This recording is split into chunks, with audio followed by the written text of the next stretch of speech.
هندوستان سره موږ صرف په کرکټ کې مقابله کوو.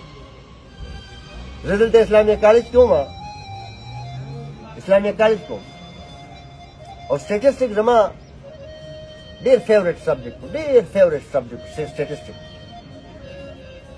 غالبا دا بهان مې و ځکه چې هغه ورلډ کپ و که نه، بهان مې کې وکړه او ما نه رګ یېرېږي، خو په هغه ورځ باندې د پاکستان او د هندوستان میچ و.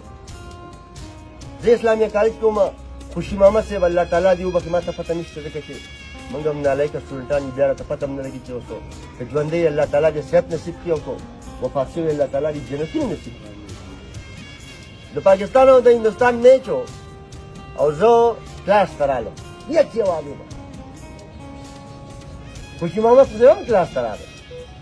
نو ما ته ویل ته ولې راغلی؟ نو ما ورته ویل یاره جي زما خو کرکټ سره شوق شته، خو لکه د سپورټس تر حده پورې. نو ما ته ویل چې دا خو ما واحد طالب علم ولیدو، دا به تاسو یا منئ یا به تاسو نه منئ. یک جواب یې ما ته 45 منټ کلاس واغست خوشي محمد صاحب، یک جواب.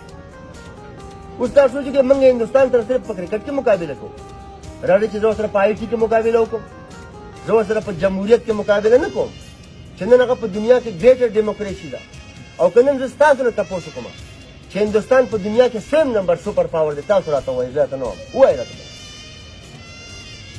امریکا اول نمبر ده، دویم نمبر څوک دی؟ چین دی که روس دی؟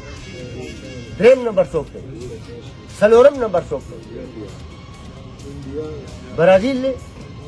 زه برازیل به یې کوم، ستا دا به ومنم. برازیل څلورم نمبر دی، څلورم نمبر، او هندوستان څویم نمبر شو، او پاکستان څویم نمبر دی؟ څویم نمبر دی. دا خو منئ که نه؟ سوچ وکئ زه څه کې مقابله کوم ورسره. ته راشه سعودي هغه سره زیات تجارت کوي که ما سره تجارت کوي، ما له قرضه هم نه راکوي. چاینا هغه سره ډېر انویسټ کوي که ما سره کوي.